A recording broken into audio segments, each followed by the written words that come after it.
All right, welcome to another episode of the Political Playbook. I'm Wyatt, and this is my co-host Aaron. And today, obviously, with Congress in recess and Trump over in Scotland right now, there's not a lot of news going on. I mean, we could bore you to death with some more potential tariff talk. We could go over the Epstein files for the 50th time, but instead, we're just going to kind of go back and forth, shoot the shit about random stuff that we want to talk about. So, with that said, Darren, I heard you have an interesting story about incels to kick us off with.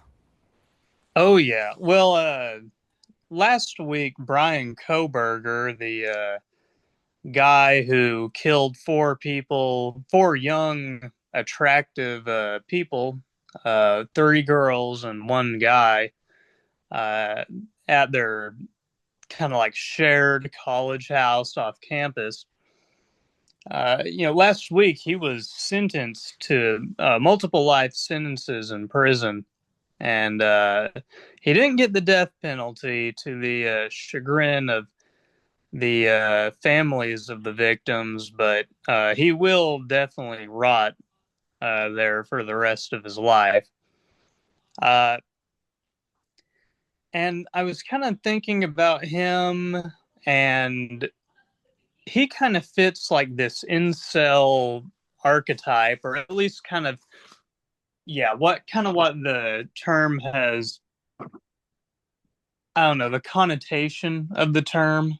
Yeah, I mean, he's like he's almost Elliot Rodger-esque in the sense that um, we don't actually know his motivations, but it's speculated that he did it for perhaps misogynist or incel related reasons. Lashing out at the world at his inability to get women. I saw a documentary about him this weekend, and basically in the documentary, you could tell that he really struggled with women. This guy likely had like really, but honestly, some mental issues. He was definitely off and off-putting for sure. And I mean, there was a story of him like following a girl that he knew like back to her car, out of a bar or something late at night, and it creeped her out so much that she told the professor at their university, of which he was a teaching aide. And then he eventually lost his teaching aide position due to that and other circumstances involving women. Apparently, he graded women harsher than men, and sometimes when a woman would talk to him, he just wouldn't even respond. So kind of an odd guy. And then it's also reported that like uh, he would go into restaurants and if he hit on a waiter or a waitress, I should say, and she didn't reciprocate his advances, he would make a comment like "bitch," like so. Obviously a you know very antisocial individual. But with all that said, I don't really want to talk about Brian Koberger so much because, if you want to learn about Brian Koberger, go watch a Yeah, documentary or something. They despite can do it. despite that being such an interesting story, that's actually just that's not exactly what we're talking about or what why we're wanting to talk about it. Oh yeah, yeah. Honestly, I just kind of wanted to.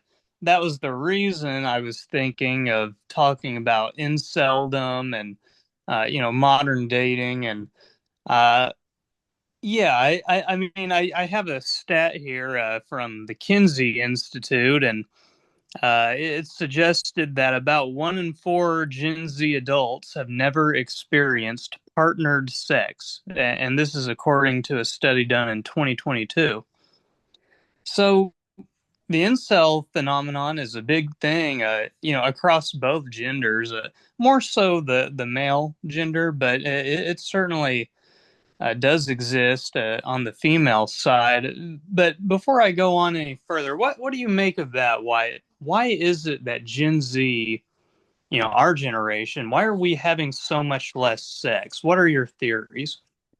Well, it's really weird because it's not there's this very common theory that it's actually a few the total number of sex is about the same, but it's just a few men having all the sex with a bunch of women. And all the numbers that I've seen show that that's not true. Like total sex is like significantly down, and it's not just sex; it's alcohol consumption, it's drug use. Like it's kind of crazy that we're becoming more sober and less reproductive. It's hard to say exactly why. I mean, none of this makes any sense. It's not like we're more sexually repressed. I mean, look at a parade in June and tell me we're more sexually repressed. That doesn't make any sense to me. I'm unaware. I think it's more of women may have more of a choice, is what my guess says. I have no idea. Women just appear to be more selective with the new power that they've been given. Who knows? I think that's definitely an element. I do feel as though female choice and because in the past, uh, you they had it was pretty stigmatized to be a slut.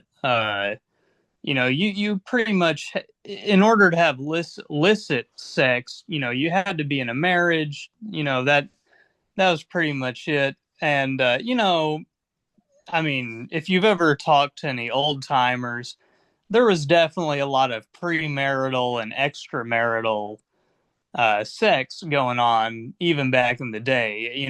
They were certainly no saints, and the statistics bear that out. I mean, Gen Z has less extramarital sex than Boomers.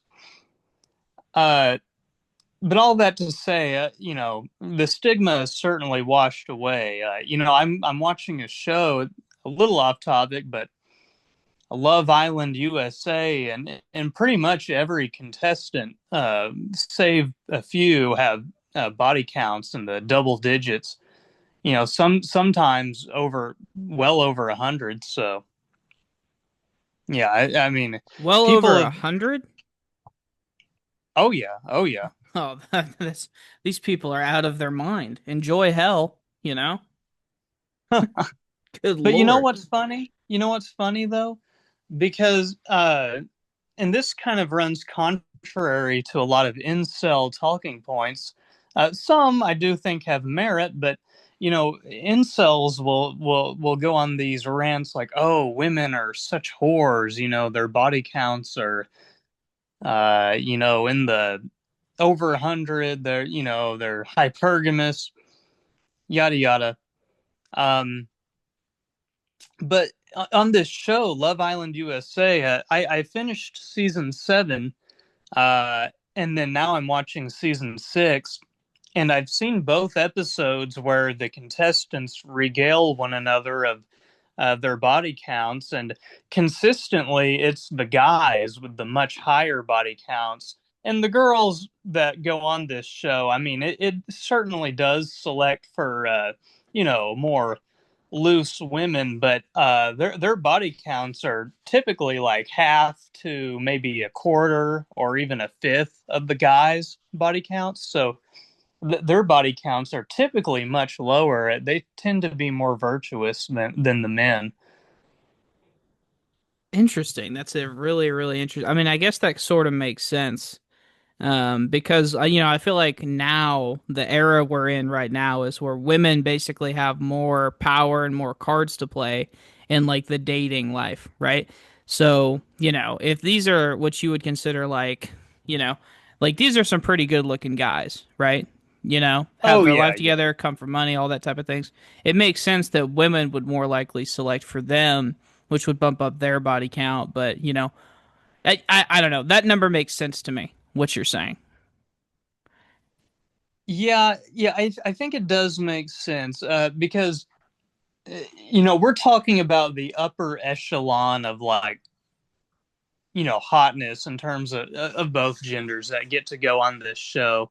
Very attractive people on both sides, and I feel like with women, there's like They do have the element of choice in one sense. When you're a very attractive woman, you could pretty much have sex with any single dude, and he would probably go along willingly, and it would take very little uh, seductive prowess to get what you want in that regard. But for a man, a little more skill, I think, is involved, and but also there's a cultural thing where like women are more, less likely to chase the man.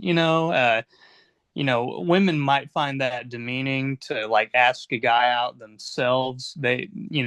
That's not something a woman would choose to do generally. So I think that's an element as well because a guy, if he wants sex, well, he can go ask for it and he can try and go get it. But a woman, if she wants sex, she just tries to, look sexy in public and hope that a guy approaches her in a bar or I guess on an online dating app. Right. Yeah. No, that makes total sense. Women just seem to want to they don't want to make the first move, right? It's one of the relics of the old social order that feminism wasn't able to carve out, right? Is there's still Oh, this need for women to want to be chased. Which, it's an interesting phenomenon that like that's what stayed. But, I don't deny it. It's still there. oh yes, certainly. And what do you think that is? Like maybe a biological, like an evolutionary thing. I think maybe it signals aggression and confidence, aggression. Those are all qualities of a high testosterone male. So I guess if a guy chases them, perhaps that turns them on a little. Yeah, it's almost certainly biological. I mean, there's just so much, so much that you can do with like culture and like it's just a social construct, right? But at the end of the day, like biology is our foundation, right? There's no completely overcoming that at a macro level. It's just not possible, I don't think. Certainly, certainly, and then to go back to another point, because we kind of you kind of touched on this how you know uh a lot of times it'll be maybe the misconception I think you were saying was like net sex is but roughly the same, but it's only It's the more alphas concentrated. laying, Right. yeah, concentrated among like more sexually successful males. But in reality, total sex is going down. I do think that is true, but I do think that sex is being more concentrated among uh, higher higher worth individuals. So, I've seen dating app statistics, and it really is like the top 20% of guys getting like 80% of the girls, roughly, something like that. I've heard that statistic reiterated like hundreds of times at this point by people like Scott Galloway and shit. So, Scott uh, Galloway and shit. How dare you? It's Professor Scott Galloway and shit. You Prof- know, not to derail, but honestly, I don't find Scott Galloway that profound, to be honest. really? That's Yeah. okay. Well, now we're switching topic. We will revert back. I promise you. I've got it written down. But what's your beef with Scott Galloway? Because I actually listened to he does a podcast. He does a couple of podcasts. Obviously, he does one with Jessica Tarlov. She's like one of the Fox and Friends, and then he does one. That one's called Raging Moderate, and he does one with uh, Kara Swisher, and that one's called The Pivot. And I listened to both of those. So you tell me, what's your beef? Well, I've listened to him on the pivot, and he's certainly my favorite personality between him and Kara Swisher. I certainly prefer him, so I will give him that. And I haven't listened to his other podcast with Miss Tarlov, but I've got to say, from what I have seen of her, I imagine I would probably like him more on that. I'd Well, probably for favor him. and listen, as a person who loves Jessica Tarlov, it's basically just her therapy sessions of having to deal with being on a new set every day with like Jesse Waters and Gutfeld and like just having to, correct there. But anyway, not to cut you off. Go ahead. Oh no, you're fine. You're fine. Yeah, I'll have to give that podcast a try. I thought he only had the one with Kara Swisher. But all that being said, I kind of just um look. I like some of the things he says, but ultimately, I don't think he's saying anything all that new, all that profound. If you want to listen to some male empowerment stuff, man, I would go listen to Andrew Tate or something, but he's kind of like a Right. pseudo liberal accepted manosphere figure. Like he's kind of uh like the standard liberals answer to Andrew Tate, I think. Like I think that's like their conception of like what it means to be a little more manly, even though my belief is that Scott Galloway seems fairly effete. I mean, I really can't imagine Scott Galloway. I don't know, like what are some manly activities, like working on a car, perhaps, or building something. I mean, I don't know. He Yeah, doesn't I seem. think he's what he's offering is he's offering a counter vision of masculinity. So I feel like, and this is just to like steelman his point. You don't have to agree with it. Um, but I think like Andrew Tate, right? It's like the toxic masculinity. It's like aggression, dominance, sexual deviance and whatnot, versus like Scott Galloway, and you could say like like a Tim Walls, like the liberal masculinity is supposed to be a focus on things like like service and stuff like that. Um, I can't believe that that's what your bone to pick with this guy is. It has nothing to do with his politics. It has nothing to do with any policy positions he has. It's just the way that he talks about men. That's your issue. Yeah, I don't know. I guess it's one of these things because, and it's weird because, okay, like on paper, I'm far more similar to Scott Galloway and I guess his expression of, or his flavor of manliness than I am Andrew Tate. Because Andrew Tate is like this, barbarian with a harem and he is interested in Islam and he is maybe a pimp. We don't know. I mean, he kind of is, but it's kind of dubious. So, Right, but I mean, so specifically on this issue of like, is masculinity, is that a fair like title for like what your beef is with him? yeah, I don't know. I don't find him very compelling. Whereas I find people like Andrew Tate compelling. They're offering something new. Uh, you know, Scott Galloway is really just a liberal that isn't a pussy. Like that's kind of his thing. He's like a liberal that Yeah, is he's not. he's yeah, he's almost like, boys will be boys, let men be men, that type of thing. Okay, I see what you're saying. Okay. And well, and I will say, here's my opinion of Scott is I've never he doesn't go on a lot of debates where he'll like argue like back and forth. And I think he does that on purpose because every single time he goes on a show or his podcast, he's got like a 2 to 3 minute like monologue where he tries to go out of his way to be as profound as possible. And not like in a Jordan Peterson way, but it's just I don't know, it's almost a little bit inauthentic. You know what I mean? Like I see kind of what you're saying. I'm not saying there's no reason not to be like, that's a little cringy. But I mean, that is like his entire job, right? You know what I mean? Yeah, it's hard for me to explain because I can't like recount.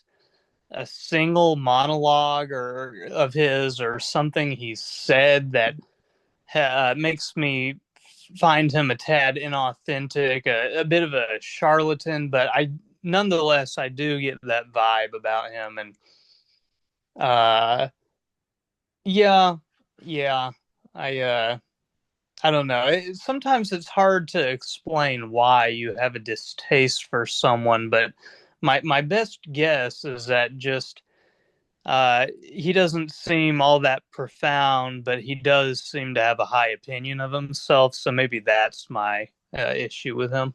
I gotcha. Well, it doesn't sound like you have a super big problem with him. It just sounds like you're just kind of like, eh, what's the big deal? Like what's all the hype? I don't know. Maybe that's just me reading too much into what you're saying. But who knows? That's basically, yeah, you Just meh. basically, Just meh. yeah, yeah. Okay. Well, we can move on back to incels if you want. Just real quick for the audience, and sorry if you made it this far and we haven't done this already. Would you go ahead and just tell us what an incel is according to, the internet? Well, it's a portmanteau of the words involuntary and celibate. So basically, it's someone who wants to have sex but cannot. Typically a guy, because if it was a female incel, you would refer to her as a femcel, portmanteau of female incel.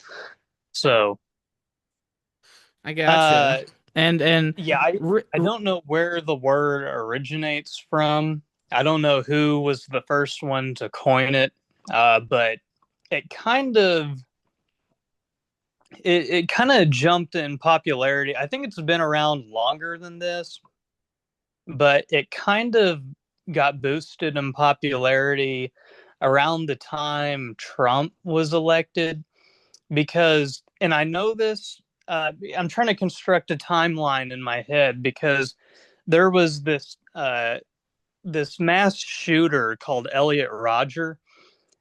He was in 2014. He shot up Isla Vista, which is like this area in California, hmm really wealthy college area. And he killed like some sorority girls. I think he killed a guy as well. He shot a lot of people and injured a lot of people. But basically, he was mad that no girl would love him, so he took out his rage on the world. Uh, and yeah, it's a pretty fascinating story, pretty morbid, but he was kind of like a proto incel. Uh, I think the term was around in 2014, but it wasn't like it wasn't in the lexicon of like every person. It was Right. more rare, and even Elliot Rodger did not identify as an incel, so the term had not gained enough popularity. Whereas if he were alive today, he most certainly would identify as one. But Elliot Rodger was on like pickup art, uh, hate, this forum online called Pickup Artist Hate, and so he didn't throw around some of the more commonly used lingo we use today. Yeah, he was like a proto incel, and then the term itself got more popular during like Trump's first term, I would say. Oh, for sure. Well, especially whenever you have that whole you know, America First movement that's built on the backs of these incels, you know. So, Oh yeah. but basically I feel like the problem here, and it's not just like it's not to me just like a lack of sex that's what's hurting these boys. It's everything. They're almost completely disengaged from society, and they've almost lost their will to try. I mean, like you cited that statistic earlier, that these boys aren't even trying. They're not trying to go to work. They're not trying to talk to women. They're not trying to be a part of their community. They're not trying to do anything. They're just kind of wallowing and just, I don't know. They're like an NPC, and ugh, gosh, Darren, what are we Oh. gonna do? Like, yeah, I don't know. You take it from here. You want to talk about the consequences of this being like a continued problem that we're gonna see, or do you want to talk about like, I don't know, potential solutions, or you want to continue describing these guys? Let's describe it a little further, and then we can think consequences and solutions after here. Let me write that down. That way, I keep it on the agenda and I don't take it too far. But uh, anyways, I think touching upon something you said, I do, with men especially being so, I guess, atomized, you would call it, and they're very isolated these days. Their social skills have really kind of ossified, I suppose. Take again the example of Elliot Rodger. He writes this over 100-page manifesto, which I've read twice, and and something immediately stands out because nowhere in the 100 pages does he ever make an attempt to talk to a woman. It's not like he ever talked to a girl and then they subsequently rejected him for He being didn't a even get creep. that far. He didn't even get that far, right? Oh yeah, yeah. It was like this weird mix where he was both an incredibly arrogant person and also lacked any confidence. Like he almost expected the women to just flock to him as if that's what he deserved. Like, oh, these women need to come to me because I dress in an Armani shirt and I have a BMW. I mean that that's literally what his thought process was. Uh, and so I almost can't help but feel, with Gen Z men at large, I'm sure that dynamic is present. They might not be violent shooters, but I do think they're almost like waiting for a girl to talk to them, or it hasn't struck them that perhaps they need to approach a woman, or especially in public. They should just approach women in public rather than going on these dating sites. So yeah, I feel like dating sites are a problem as well, because if you're just like limiting somebody to like a picture and a description, then you know a lot more people are not going to make the cut than otherwise would if you saw them in real life, because I feel like somebody's attractiveness also has to deal with their personality and Right, more subtle. but when you reduce it to six pictures and 240 character bio, right? It's yeah, yeah, I see what you're saying. I see how that could Oh be yeah. uh disaffecting these young men. Absolutely. Oh yeah. And then with people just not going out as much in general, I mean, that how many girls do we even know that hit the clubs, and even then therein lies a problem, because the types of girls that frequent a club may not exactly be the ones you would want to bring home to your mom and dad. So people aren't going to church, so people aren't finding love there. So what's left for them? Well, if they've graduated high school and college without a long-term partner, then there's really not a lot of social events after that. Regular social events where people can meet up and pair off. So I think that's another part of it. Right, yeah. Well, whenever like you said we're not going to church anymore. I know that sounds cliche to maybe people who didn't grow up in the faith, but like in our audience. But let me just tell you, like, whenever you go to church every Sunday, you're gonna meet people you don't really know, right? You're gonna talk to people you don't really know, right? And church is gonna happen, twice a week, sometimes special things. Maybe, they'll go to like a roller rink or they'll have a barbecue on a Saturday, watch college football. And so, in the vacuum of that, where parents are no longer bringing their kids to church, they're losing out on a whole lot of like community building, social skills, like building. All of this is built by a vacuum of that, right? And I'm not even saying that those are great, perfect, let's do that. Well, I mean, I would say that, but I'm just saying that, like, even if you want to say that church is no good and whatever, then that vacuum left leaves a lack of social because it's not being replaced. You understand what I'm saying? It's Oh yeah. literally just being left alone, and these kids, like I said, are just, I mean, once they graduate, but it basically all the statistics I'm reading basically start once these kids graduate high school, maybe a little bit before once they're 17, and then they basically just like self isolate, and that's part of they didn't feel like they could even try for college. They didn't even feel like attempting to work. They didn't, you know what I mean? And like you said, these dudes aren't going out. They're not, if they are on dating apps, they aren't having very good luck, right? you know?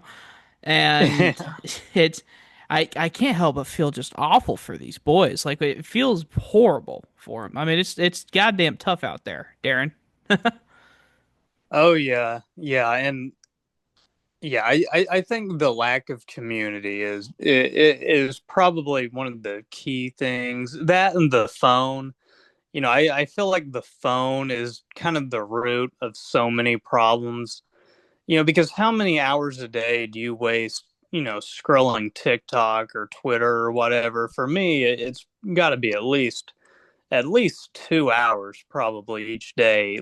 If we're gonna average it out, uh, yeah, I would say 2 hours where I'm not doing anything. I'm just like playing on my phone and browsing stuff. So that's hours that otherwise men without a phone would likely be. Obviously it's different. I'm already married, but if I were a single guy, then I would probably be going out, trying to meet people or something rather than playing on my phone. Right. And well, and I just looked up the statistic here. It says that, the average person spends 4 to 5 hours a day on their phone. That's not broken down by apps or phone calls or text or whatever. That's just like the total average time. And that, I mean, that's kind of sickening. I mean, I don't know if you saw this, but here in Oklahoma, they've passed legislation that says that you've got to turn in your phones in some school districts for the day. So you basically put it in a little sleeve that protects it, and you don't get it back till the end of the day. And I am in total support of that.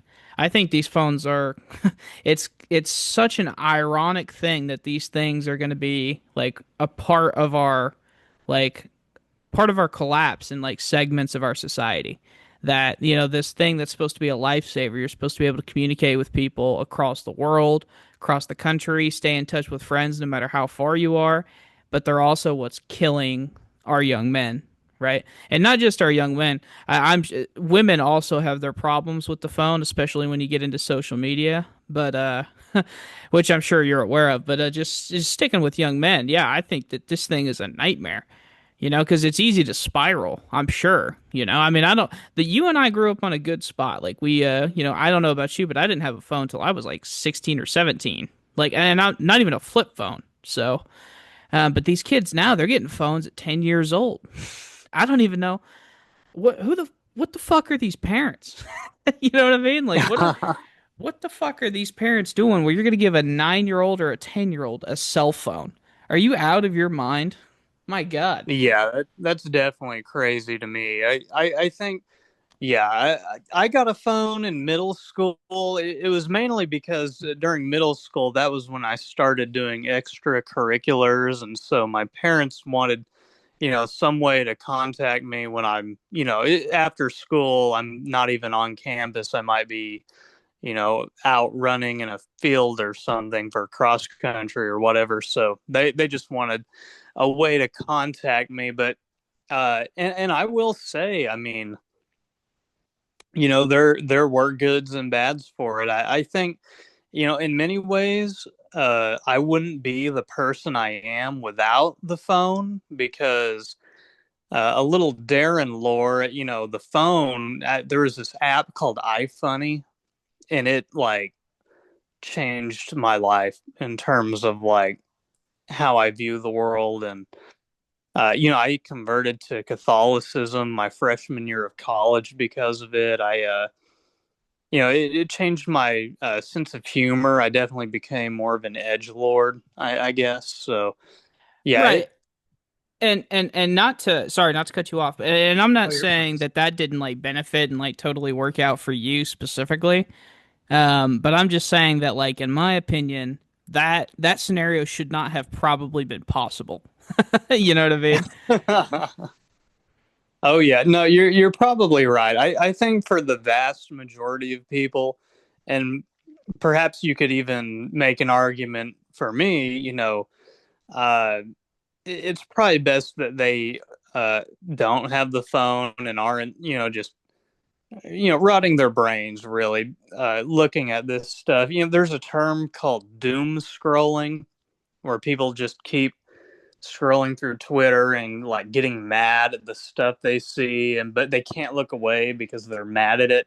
And I've definitely done, I've certainly done that quite a bit in my life, and I just can't help but think, what if those hours I spent just scrolling Twitter and TikTok, what if I read a book? What if I worked out?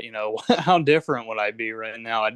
I'd probably be in much better shape, and I'd probably have a quicker wit, and I could probably talk about more things on this podcast. So, I all in all, I think the phone is bad, and it is a force for isolation. It's an antisocial force because instead of getting your dopamine from interacting with other people, you get it from just clicking a button. Oh, 100%. And that's what's crazy is, this need for dopamine or anything like that. So it's important to realize that social media, the internet, your cell phone, everything about it, it's not designed to, create a human being that has virtue, that has integrity, that has discipline. That's not what it's meant to create. All right, this cell phone is literally designed, and these social media platforms are literally designed to keep you addicted, keep you coming back, make sure you spend as much time as possible on their app. Getting angry just happens to be, maybe it's biological, but anger is one of the most one of the best ways to like gain retention. Anyone in business marketing will tell you this, right? Like, you know, any, publicity is good publicity, right? It's in Oh our yeah. DNA. Anger is just one of the stronger emotions. In many cases, it's the strongest of emotions. I mean, I feel like that's pretty obvious. And whenever you, build your entire I mean, some of these kids are 14 years old doing exactly what you're saying, just doom scrolling. And when that's all you're doing, that's your development. You're developing a person that is going to be conditioned to become, angry or isolated. And I don't mean isolated in terms of like they don't talk to anybody, but I meant like their thinking is isolated. They're not, hearing from because like whenever you're, at a bar or if you're at a church or if you're at even if you're just kicking back watching football, you're probably going to be interacting with people with different points of view, different ways of looking at things, right? When you're on the Mm. internet, it's almost incentivized to just get you in that feedback loop of people that constantly agree with you. You know what I mean? Just to keep you coming back and keep you getting pissed off. Oh, certainly. It's certainly a vicious cycle, and uh, a little bit back towards the topic of Gen Z and their antisocial proclivities. Speaking of phenomenon that recent phenomenon like doom scrolling. There's also been this new noted phenomenon that I've seen on Twitter and TikTok. It's called the Gen Z stare. Now, I don't think I really have. I think I might have only experienced this perhaps once, but apparently, what it is like millennials and older generations will interact with some Gen Z service worker, and instead of the Gen Zer like saying "Hello, how may I serve you?" or something, something to be expected when you visit an establishment. Right. Hi, Uh, welcome in, something. Right. oh yeah, apparently the Gen Zers will just stare at them like almost as if uh, they're waiting for their mommy to say something for them, or almost as though they, uh, think the other person should say something. I don't think I've encountered it much in real life, but apparently it's a big enough phenomenon that it has been, people have been making note online. Have you witnessed this yet, I or gotta I has it? gotta plead ignorance here. I'm completely unfamiliar, but I do gotta say that it does sounds like something like I totally buy this. Like this makes sense. Yeah, to me, I conceptually, I totally get it, and I believe that people are experiencing it. I think I really have yet to really experience it. There was one time I went to the McDonald's drive-through, and instead of saying something, the drive-through operator saying something, I had to say something first, which was weird because normally, they say something. That's how they're there, because you can't see them. But with all that being said, I think maybe to an extent, like if I'm, being introspective, perhaps I'm a little guilty of it, because I do recall it was actually on the basically the day I learned about this term in a deeper way, like the definition of it. I Right before I had learned like the definition, I had an interaction with some of my dad's coworkers, and these were people that I hadn't interacted with before, and he introduces me to them like because we just encountered them at a restaurant, and I made some small talk, and they asked what I did, and I said, "Oh yeah, I'm an accountant, at such and such place," and then I kind of did do like a awkward silence, like like looking back at the interaction, what I should have done, even though I didn't care, is I should have asked them like, "Oh, what's your position at this company? Like, what do you do? What is your task, assigned tasks or whatever." I mean, I think because like I didn't actually care that I didn't bother to ask, so Hmm. maybe that makes me more honest. But if I it would have been socially adept of it would have been better if I had like asked them what they did after, I instead of just being like, well, we're gonna go, you know what I mean? So I don't know. I think, if I'm being introspective, like maybe my own social skills are a little bit lacking. I don't know. Oh, well, certainly we could all be better. I mean, but I would not count you in this category of disaffected young men. I mean, you have a wife, you have a house, you're doing pretty great. You have a stable job, you're doing pretty kick ass.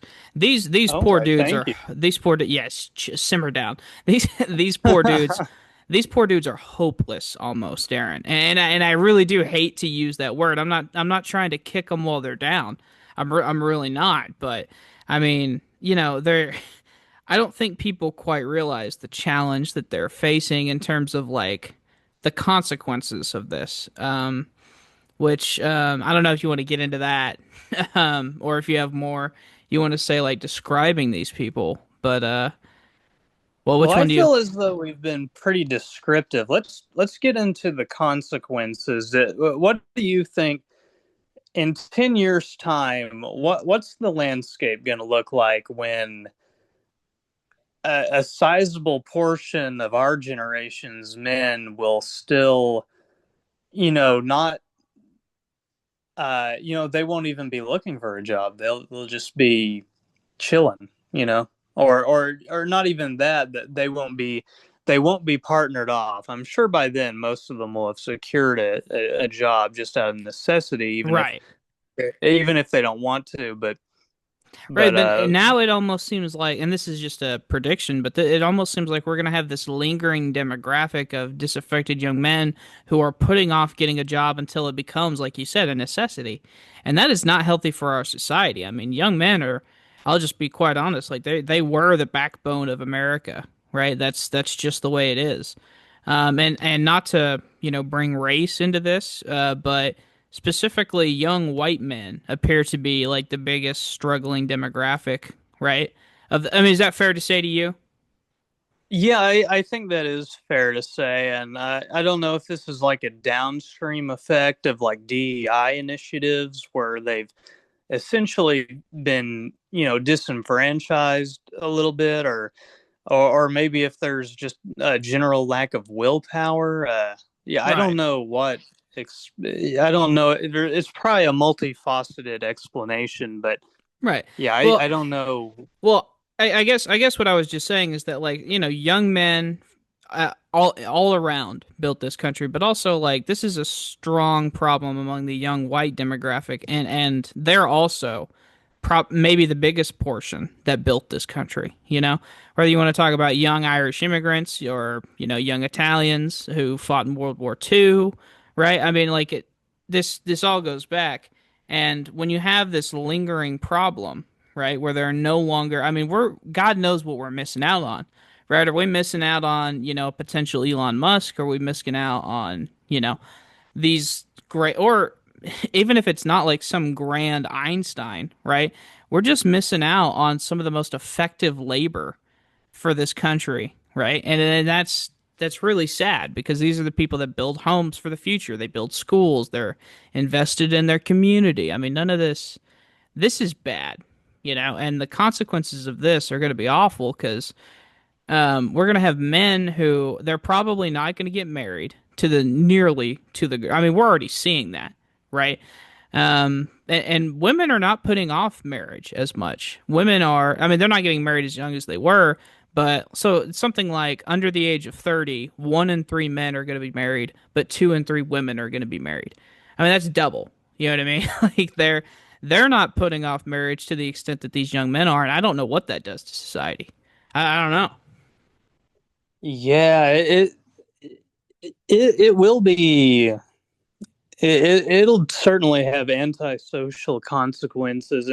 And what do you think is behind that statistic? I guess it must mean that older men are having sex and then marrying like much younger women. Is that the Well, that's reason that's why? how that math would have to work, because these women are marrying older men, and it's kind of, I don't want to say it's purely speculative. Why? I mean, it seems fairly obvious to me that it's mostly for like security is and economic reasons. So like they love the financial stability that comes with an older man, because at that point, you've probably went through your young isolated phase, and now you've got a secure enough job to, and that's just more attractable at a macro level, I think.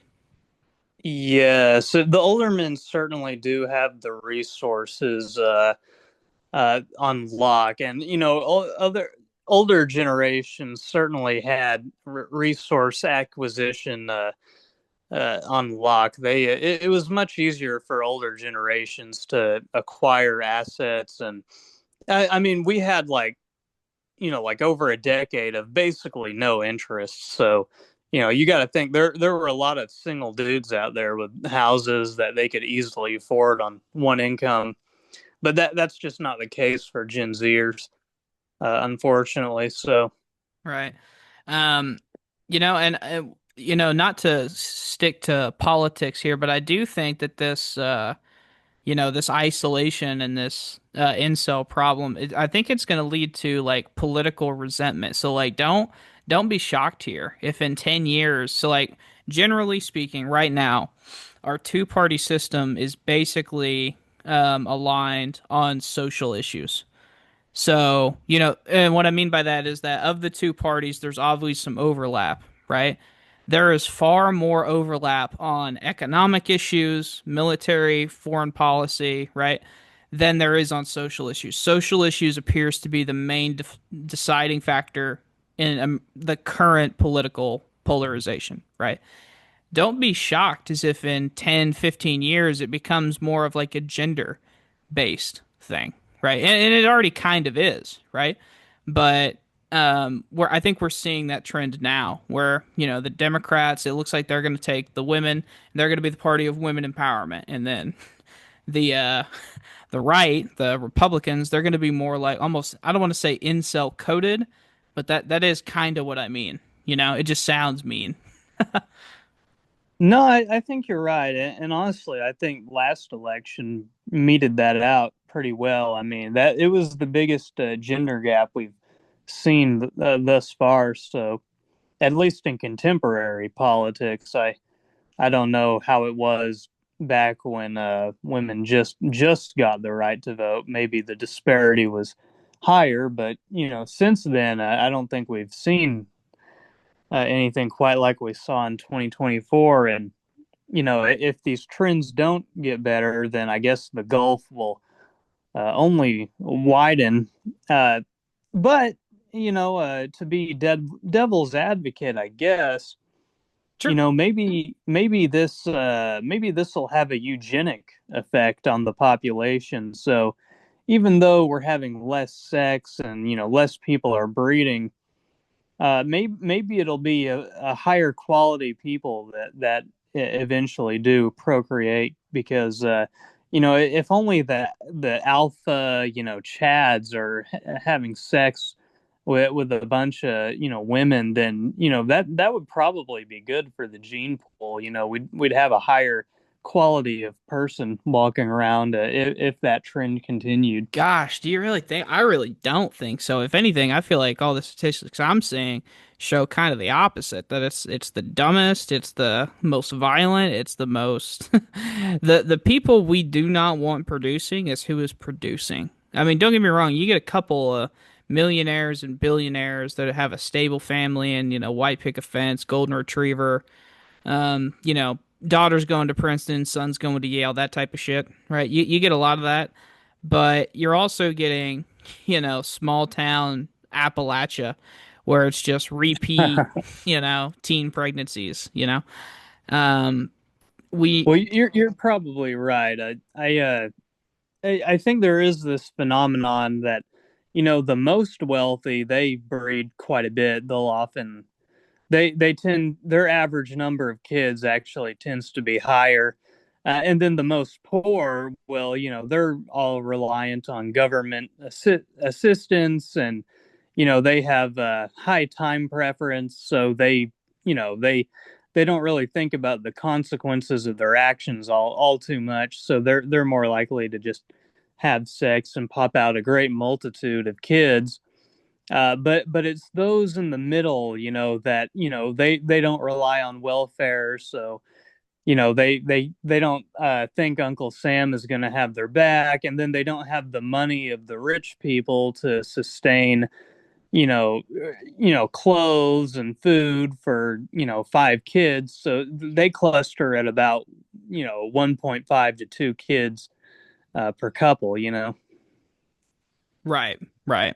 Yeah. No, it's kind of crazy that we're literally living through the movie Idiocracy right now. This is hilarious. And I do think, don't get me wrong, America is still, I do, not to, this won't be a dramatic switch. I just am curious to pick your brain on this for a second because of this problem we're having with like, our American native borns are struggling right now in an area where they typically succeed. They're the entrepreneurs, they're the entry level jobs that are hungry. They're the people, like I said, the building block of this country. They are being replaced either by whether you want to say it's AI, H-1B workers, or and I'm just curious, like, what's your take on that is, and even the low skill, right? Self-driving trucks for semi-truck drivers, right? Construction will always be there, I guess, but I mean, for the stuff that they can automate, I mean, we're gonna have and not just automate the stuff that we can import, like even like low skill immigrants to do construction. What do we go? Yeah. Like the Yeah. entry level resume building parts are almost going away. I don't know. We mentioned it on an earlier podcast that The first year college graduate unemployment is actually higher than the same age group, no college degree. And that's a problem. That's a real problem. Oh yeah. Yeah, I think now that we're kind of going more so into solutions, you know, identifying the problems, AI definitely is a part of it. I think the insane levels of immigration we've experienced are a big problem. And because liberals don't like to admit this, but labor has supply and demand too. So if you flood the market with labor, it's just the job relative job growth as a result of the new labor is not going to keep up. You know, so there's just going to be much less jobs to go around. So I think solutions, immigration moratorium,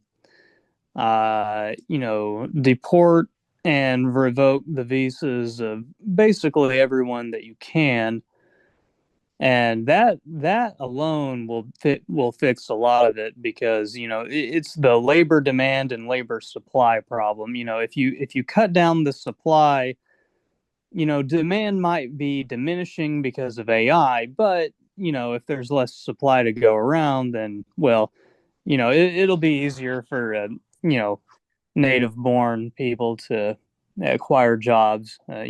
Simple supply and demand. Well, uh, AI I see as more of a force that almost we can't even stop. So I'm less concerned about AI, and I also think AI isn't all it's cracked up to be. I don't see it as being a big game changer, honestly. So we'll see. yeah. Well, I mean, just really quick, just not to push back too hard on you, but I do think that the immigration issue in terms of wages is I think that's been pretty debunked. Like at a macro level, immigration, even at the scale we've seen the last, 4 or 5, 6 years, it does not lower total wages at all. If anything, they're saying that it actually might increase wages. But what it does do, right, whenever you zoom into particular like industries and sectors, that's where it you can see the decrease in wages, right? So, for example, like construction, landscaping, service, hospitality, those are areas where they're predominantly done by migrants, right? Or undocumented, if you prefer. Those are going to have a decrease in wages, right? But the economy as a whole appears to be either not involved, like it balances out, is all I'm saying. Um, Well, and, to and me, I, that I don't know if that quite passes the smell test. To me, that I mean, net wages or net pay to those employed might remain at similar levels, but I think the problem is that it's kind of a redistribution, because uh, maybe these immigrants get paid less, but that means the people at the top are going to be paid more, so and you're vice saying versa. it may be true, but it just contributes to the inequality, right? I believe so. I I believe gotcha. so. And just an anecdote. Do you remember around COVID when people weren't going to work, and so demand for Yep. labor was actually relatively high? That's I got my job not really in the peak of the COVID era, but kind of as COVID was going out, and demand for employment was still pretty high. I got my job incredibly quick and easily.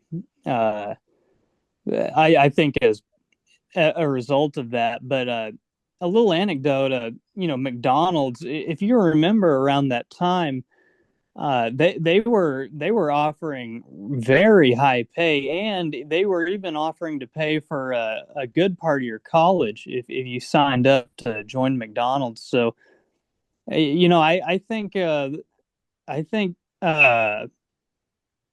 yeah, there's just more money to go around with, and than we think, and that if we just uh, cut down the supply a little, the demand, it would certainly show itself. People would get paid a lot more, I think. And oh shoot, there was something else I was gonna say about the funny quality of demand of labor during COVID, but there was another anecdote, but now I can't think of it.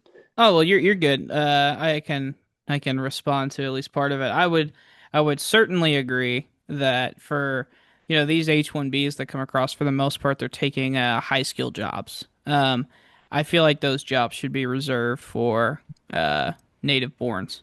That's just we should not be, for example, tech, engineering, stuff like that. I feel like those there's no reason we can't have American born people do those jobs.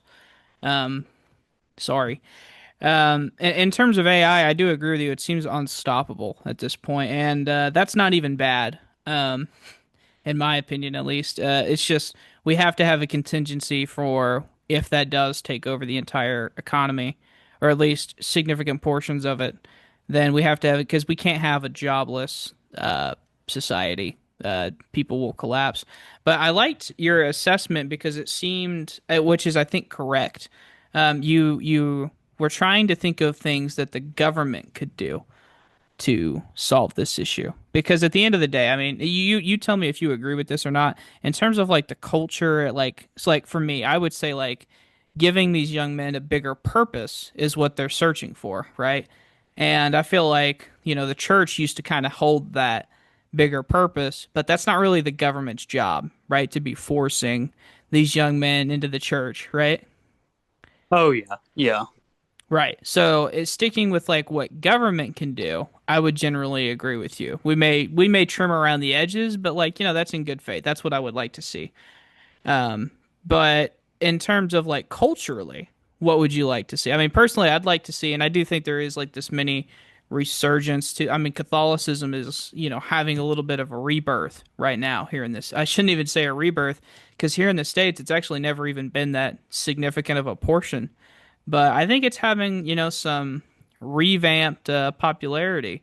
And I don't know why. Maybe it's because people are looking, for something bigger than themselves, bigger than the individual. What's your take on? And it's not just Catholicism. That's just what I picked. But you go ahead and tell me what you think of that, or just what else would you like to see culturally?